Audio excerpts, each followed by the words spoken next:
அத்தியாயம் 51. சூரத்து தாரியாத். புழுதியைக் கிளப்பும் காற்றுகள். அளவற்ற அருளாளனும் நிகரற்ற அன்புடையோனுமாகிய அல்லாவின் திருப்பெயரால் துவங்குகிறேன். புழுதியை பறக்கவிடும் காற்றுகளின் மீது சத்தியமாக. மழையின் கலத்தை சுமந்து வரும் மேகங்களின் மீதும் சத்தியமாக.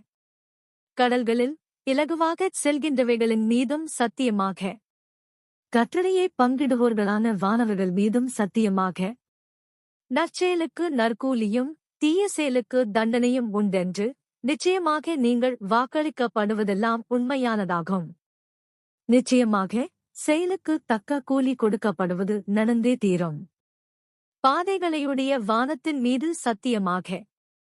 நிச்சயமாக நீங்கள் நபியைப் பற்றி மாறுபட்ட கூற்றில் இருக்கின்றீர்கள்.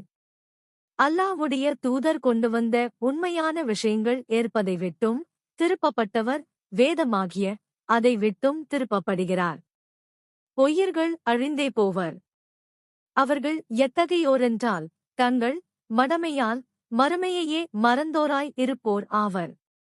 கூலி கொடுக்கும் நாள் எப்பொழுது வரும் என்று அவர்கள் பரிகாசமாகக் கேட்கின்றனர். அந்நாள் அவர்கள் நெருப்பில் பொசுக்கப்பட்டு தண்டிக்கப்படும் நாள். அவர்களிடம் உங்கள் தண்டனையைச் சுவைத்துப் பாருங்கள், எப்பொழுது வருமென்று நீங்கள் எதனை அவசரப்பட்டுக் கொண்டிருந்தீர்களோ அது இதுதான் என்றும் கூறப்படும். நிச்சயமாக பயபக்தியுடையவர்கள் சுவனபதிகளின் சோலைகளிலும் நீரூற்றுகளிலும் இருப்பார்கள். அவர்கள் தங்கள் இரட்சகன் அவர்களுக்கு கொடுத்ததை திருப்தியுடன் எடுத்துக் கொண்டோராக இருப்பார். நிச்சயமாக அவர்கள் அதற்கு முன்னர் நன்மை செய்வோராகவே இருந்தார்கள். இரவில் வெகு சொற்ப நேரமே தூங்கக்கூடியவர்களாக அவர்கள் இருந்தார்கள். மேலும் அவர்கள் விடிய காலை சஹர் நேரங்களில் எழுந்து அல்லாவை வணங்கி தங்கள் இரட்சகனிடம் மன்னிப்பு கோரிக் கொண்டிருப்பார்கள். இன்னும் அவர்களுடைய செல்வங்களில் கேட்போருக்கும் கேட்காதோருக்கும் உரிமையுண்டு. மேலும் உறுதியாக விசுவாசம் கொண்டவர்களுக்கு பூமியில் அத்தாட்சிகள் இருக்கின்றன. உங்களுக்குள்ளேயும் பல அத்தாட்சிகள் இருக்கின்றன, அவைகளை நீங்கள் கவனித்து பார்க்க மாட்டீர்களா? மேலும் உங்களுடைய உணவும் மற்றும் நீங்கள் வாக்களிக்கப்பட்டீர்களே அவையும் வானத்தில் இருக்கின்றன. ஆகவே வானம் மற்றும் பூமியுடைய இரட்சகன் மீது சத்தியமாக உங்கள் வார்த்தைகளை நிச்சயமாக நீங்கள் தாம் கூறுகின்றீர்கள் என்பதில் சந்தேகமில்லாதிருப்பதைப் போல நிச்சயமாக இது இந்த குரானில் உள்ள யாவும் உண்மையானதாகும். நபியே, கௌரவத்திற்குரியவர்களான இப்ராஹீமுடைய விருந்தினர்களின் செய்தி உமக்கு வந்ததா? அவர்கள் அவரிடம் நுழைந்த பொழுது சாந்தி உண்டாவதாக என்று கூறினார்கள். அதற்கு இப்ராஹீம் உங்களுக்கும் சாந்தி உண்டாவதாக என்று கூறி இவர்கள் நமக்கு அறிமுகமில்லாத சமூகத்தார் என்று தன் மனதில் எண்ணிக்கொண்டு பின்னர் தன் இல்லத்தாரிடம் விரைவாகச் சென்று நெருப்பில் சுடப்பட்ட கொழுத்த காளைக் கன்றைக் கொண்டு வந்தார். பின்னர் அதனை அவர்கள் அருகில் வைத்தார். அவர்கள் உண்ணாததால் அவர்களிடம் நீங்கள் உண்ண மாட்டீர்களா என்று கேட்டார். பின்னும் புசிக்காமல் இருந்ததால் தன் மனதில் அவர்கள் பற்றிய பயத்தை உணர்ந்தார். அப்போது இப்ராஹீமே, நீர் பயப்படாதீர் என்று அவர்கள் கூறினர். மேலும் இஸ்ஹாக் என்னும் அறிவார்ந்த ஆண் குழந்தை அவருக்கு பிறக்குமென்ற செய்தியைக் கொண்டு அவருக்கு நன்மாராயம் கூறினார்கள். பின்னர் இதனைச் செவியுற்ற அவருடைய மனைவி சாரா உரத்த சப்தத்தில் அவர்கள் எதிரில் வந்து தன் முகத்தில் அடித்துக் கொண்டு, நானோ மலட்டிக்கிழவி, எவ்விதம் எனக்கு குழந்தை பிறக்கும் என்று கூறினார்.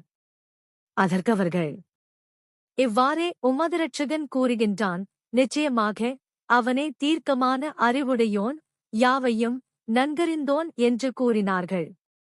பின்னர் இப்ராஹீம் மலக்குகளிடம், தூதர்களே, உங்கள் காரியமென்ன?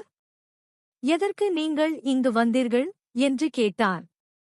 அதற்கவர்கள், நிச்சயமாக நாங்கள் குற்றவாளிகளான ஒரு சமூகத்தார் பால் அனுப்பப்பட்டுள்ளோம் என்று கூறினார்கள்.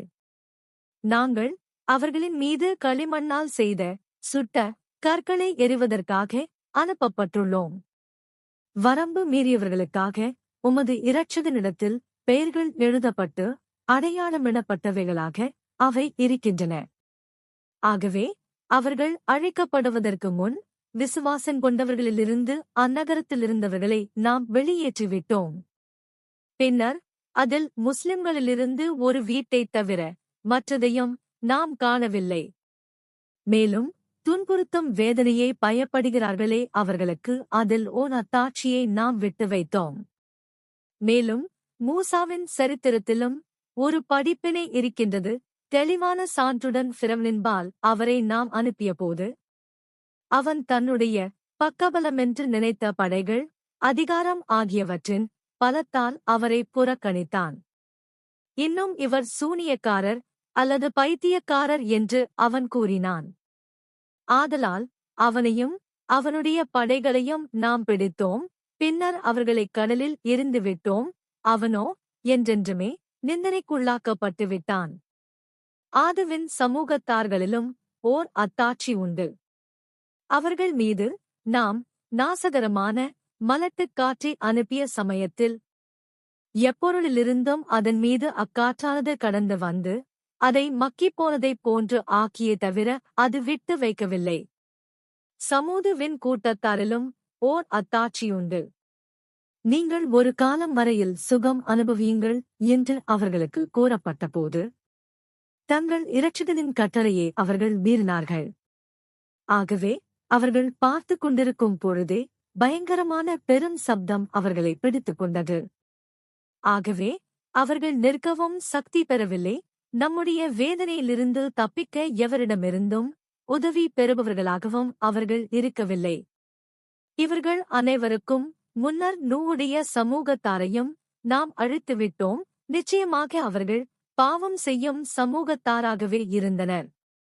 மேலும் வானத்தை எவருடைய உதவியுமின்றி நம்முடைய சக்தியைக் கொண்டே அதை நாம் அமைத்தோம். நிச்சயமாக நாம் படைக்கின்ற காரியத்தில் மிக்க விசாலத்தை உடையோராக இருக்கிறோம். யாவும் நம் சக்திக்குட்பட்டதே. அன்றியும் பூமியே அதனை நாம் விசாலமாக விரித்தோம். அதனைச் சீர்படுத்தி செவ்வையாக்கி விரிப்போரில் நாம் நல்லோராவோம். நீங்கள் நல்லுணர்ச்சி பெறுவதற்காக ஒவ்வொரு பொருளிலிருந்தும் ஆண் பெண் கொண்ட இருவகையை நாம் படைத்திருக்கின்றோம்.